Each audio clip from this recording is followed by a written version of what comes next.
People always love to tell me why they can't run, and I found that there's two people in this world, and both are equally annoying.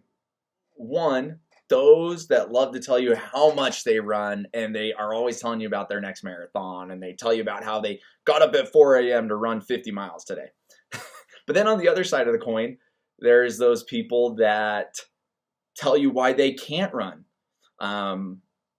I've said many of these things and I hear it all the time. Oh, I could never do that. Playing sports is more fun. Running hurts my knee. Well, lose weight if your knees hurt. Anyways, that's a topic for another time. But I already wake up early to go to work. I'd rather sleep in. I'm just not that fast. I'm slow. I would probably die. We've all heard it all. And I've said many of these things too. My idea of running was sprinting until you passed out, hating your life for 30 minutes, conditioning, ladders at basketball practice, running sprints at football, running hills. But these are not only flawed ways of actually conditioning and building endurance, but they are actually the complete opposite of what running actually is. Running should probably be called jogging, but jogging just doesn't sound as cool.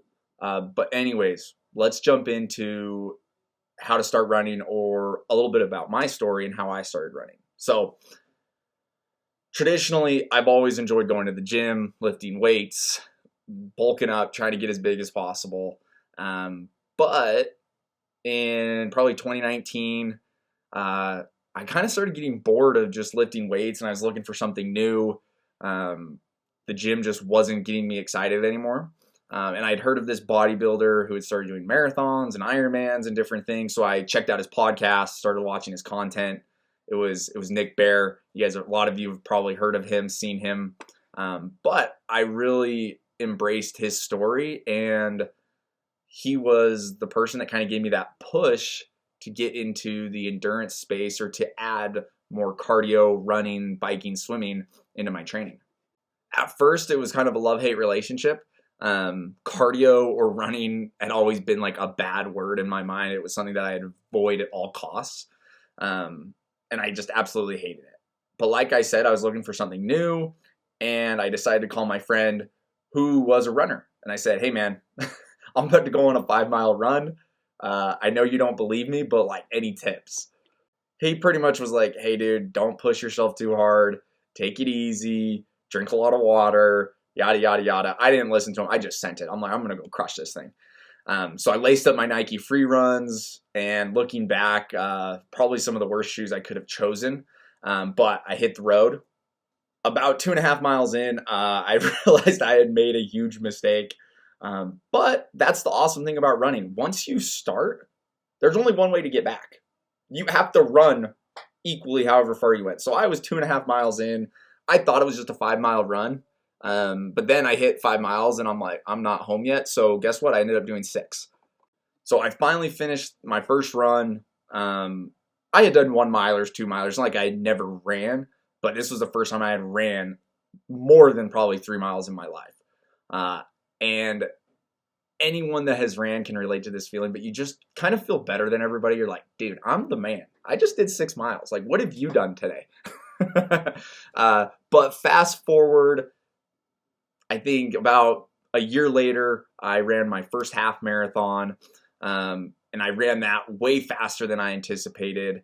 And then about a year after that, so 2021, ran my first marathon or half marathon. 2022, I ran my first full marathon. And then in between there, I did a half Ironman distance triathlon. My claim to fame, or maybe not claim to fame, but all my marathons that I've done, that half Ironman triathlon that I did, I bonked each time. On the marathon, I got to mile 20 and I just hit a wall. On the triathlon, mile 4 of the run portion, I knew I was just, my legs were shot, had not spent enough time training on the bike. But that's the awesome thing about endurance sports, about running. The thing that I love the most is, one, anyone can do it. There's not a specific skill set that you have to have. 2, it is extremely humbling. When I did my half Ironman. I'm on the run. I'm looking at my watch. I'm going to hit my goal of the time that I had set up. And suddenly, yeah, I start slowing down. I'm getting tired. And these people start passing me. Old people, like people in the 60s, 70s. I saw a dude in the 70s. I'm like, how the heck is this old man out here doing this? And he's going to beat me. I was pissed. But that's the awesome thing about the sport is that anyone can do it. You just have to put the time in. It really is one of those things that you just have to do it. And the other part with that, as I reflect on going through these races, getting to the end and just being completely wiped out, every single time when I was at mile 20, you still got to remember, there's 26 miles in a marathon. So I'm like, holy cow, I still got 6 more miles. The first run I ever did was 6 miles long, and I still got to do one of those. And that's kind of the thought process going on in your head. But you just got to figure out a way to get it done. Like, you've got to figure out how to just get through that next 45 to 60 minutes, however long it is, and you got to suck it up. So that ties me into the next couple things that I wanted to talk about over the last handful of years, some life lessons that I've learned. And I've narrowed it down to 4 key pillars or things that have been on my mind a lot lately. I'm sure down the road I'll put together another list of lessons learned, things that I've enjoyed. But lesson number 1, you got to run your own race. Just like life, it can be so easy to compare ourselves to others, be looking at what other people are doing. But there's so much that goes into each person's story. Your chapter 1 is going to look a lot different than somebody's chapter 20. And you don't know what has been happening, what's been going on in their life, their backstory. And that's for good or for bad. Don't think that you're so much better than somebody when maybe that's their first race. But also at the same time, don't be so hard on yourself when comparing yourself to somebody who you think is just up here when they've been doing it for 10, 15, 20 years. There's a picture that I love of Michael Phelps, and I can't remember the swimmer that he was swimming against in the Olympics, but Michael Phelps is just laser focused on his lane and doing what he's been training to do. And you can see the person in the lane next to him is literally looking right over at him. And I think this is just the perfect explanation of stay in your lane, focus on you, focus on yourself, control what you can control. Lesson number 2, no one is coming to save you in life or in running. You start out on an 8-mile run and you get 4 miles out and you're feeling tired. Guess what? It's still 4 miles to get back. You don't have a choice. Quitting literally isn't an option. And if you want to start walking, it's just going to take you double the amount of time that it would just take if you were to just keep running. Lesson number 3, the mind is way more powerful than the body, and it's way more powerful than we realize. A lot of times I'll go on a run, and a 4-mile run has me feeling the same amount of fatigued or tired as an 8-mile run does. It's all in my head. When I have 1 mile left, all I can think about is how tired I am and how I can't wait for that last mile to be done. And so I kind of relate this lesson to life, and we've got to set large limits. You got to dream big. You got to have a large vision, because I never thought I'd be able to run 26 miles. I never thought I'd be able to run 6 miles. And then you start checking these things off of maybe your bucket list, your to-do list. But the important thing is you're so much more capable than you realize. A lot of times we just got to start doing it. We got to start checking these things off. You got to start building that confidence. Lastly, last life lesson, and this is probably the most important one, or my personal favorite, is just clarity. It's amazing to me how when I begin my run, I can have all kinds of thoughts, ideas, things that are bothering me, stresses, anxieties, you name it, fill in the blank. But by the end, I'm always left with what matters most. As the body and mind get tired throughout the run, you begin to start conserving energy. And so by conserving energy, your subconscious brain begins to forget about all of the anxieties, problems, and issues that actually don't matter. And you're going to be left with clarity about, one, what is most important, and then two, what problems are actually problems. And then three, a lot of times, course of action on what you need to do to fix those, get better, whatever it is. Whatever the thing that you were thinking about, you're going to have a course of action that you can follow. So with that, I wanted to just dive into real quick how to start running. How do you get into this? How do you just get started? I think that's the hardest part. One, start small. I went back through my running log that I track with my watch of just all the runs that I did. I think for the first 6 to 9 months, I did not run over 2 miles after that 6-mile run. I just started running 2 to 3 times a week, 2-mile runs, very easy, very slow, but nothing crazy. I was just starting to get into it. I was starting to learn how to get my body adjusted to it, and I didn't try to go run a marathon the next week. The other pillar, start slow. Literally run as slow as possible. I started out way too fast. Everyone that's a huge running influencer will always tell you, you got to run slow, you got to run slow, you got to run slow. I'm going to say the same thing to you. If you're in moderate athletic shape, if you've played sports, if you've done things, just aim for like a 10 to 12 minute mile. That makes it super easy, super simple.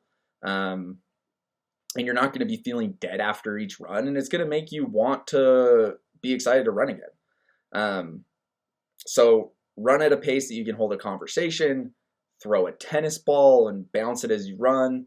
There's a lot of other tips and tricks. You can get a watch and a heart rate monitor, stay in zone 2.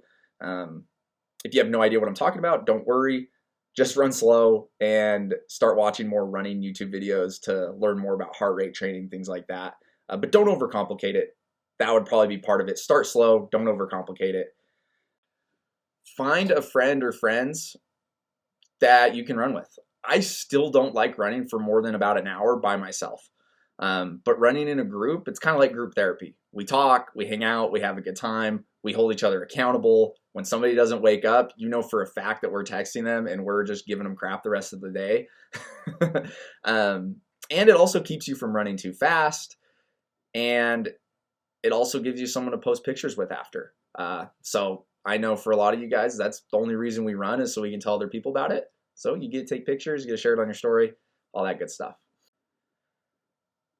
The other part about getting started is just bring others with you. Once you've started, become the annoying person that starts trying to drag everyone you know to sign up for a 5K, a 10K, a half marathon. You got to become that annoying person. It's just part of the job. Once you start running, you just have to become annoying about it. And then the last two, hydration. You got to stay hydrated. Electrolyte powders, whatever it may be. If I were sponsored, I'd tell you to use my code right here. You can follow the link. You can get 10% off, but actually has nothing to do with the discount. That's how I get paid. But don't worry, I don't have anything. But I love using BPN or Bare Performance Nutrition's electrolytes. I've used Liquid IV. There's a ton out there. Even Gatorade. Gatorade Zero. Don't knock it. It's the cheapest stuff, and it's literally pretty much the same thing. There might be a health nut that tells me it has artificial colors. I don't know. I don't care. At the end of the day, just make sure you're staying hydrated. And then, no brainer, just get a real pair of running shoes. Ask a runner what a real pair of running shoes are, and they'll tell you what you need to get. You're probably looking at between $80 to $150 to get a good pair of shoes. However, totally worth the investment. And I know for a fact that you guys probably waste $100 like it's nothing. So don't act like it's that big of an investment. And then my last piece of advice, and the other reason why you should begin running, has to do with that clarity piece. Use that time to level up. That's 40 minutes to an hour that, yeah, you could listen to music. I listen to music all the time. But use that time to level up, to learn, to become better. Become friends with David Goggins. Learn from other books, podcasts. Plan that out. And you'll be amazed at how much you learn. And after those runs, have a running journal or a journal that you can hurry and write down your ideas. Because I promise you, after the run, you're going to get some great ideas, and then you're going to forget it. So write down those thoughts that come to mind, or even I just have my phone ready usually as I'm running, write down a few quick notes. And yeah, that's just a quick video, why I love running, how I got into it. Let me know what you like, what you don't like. So that's a wrap on my video about why I love to run, how I got into it, few tips, few tricks, and hope you guys can implement a few of these things. If you guys already are runners, if you're just starting to run, drop in the comments your experience, why you love to run, or why you want to start running. I think that's the first thing that starts is you got to know why you want to start running. And then once you figure that out, it becomes a lot easier to get going. Let me know what you guys want to hear about next.